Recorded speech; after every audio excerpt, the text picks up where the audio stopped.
Alright, shooting for another video here today.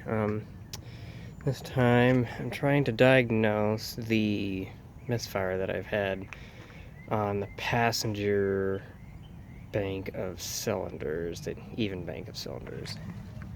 Right here. So, I just ran the car for a while, just sitting here idling, pulling each injector, wire, connector, and checking the exhaust sound, and then ohming the injector as well right after I pull the plug to get the most accurate reading of the resistance of the injector. And it seems to me that that little guy right there, Mr. Number 8, yeah, you, he ohmed at a whopping 13.5 ohms, while all the other ones came in at 13.1, 13.2.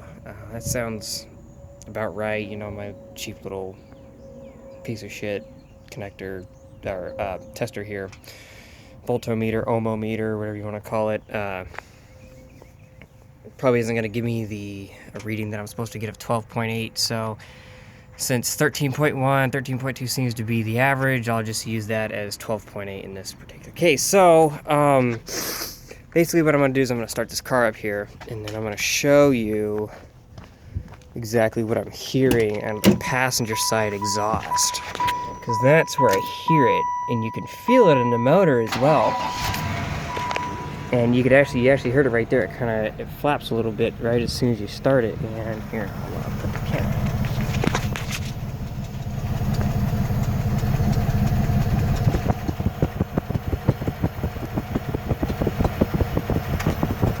There goes a pop. Pops. It pops completely randomly, and I don't know why. There is no rhyme or reason to it. You can hear the engine surge.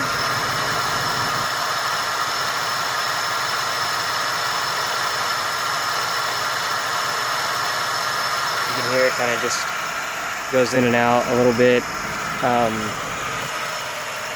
Yep, you can hear it there really well.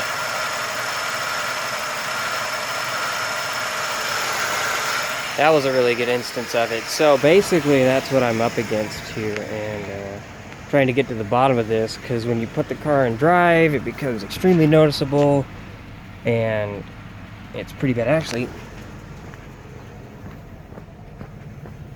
one thing I noticed is that right here,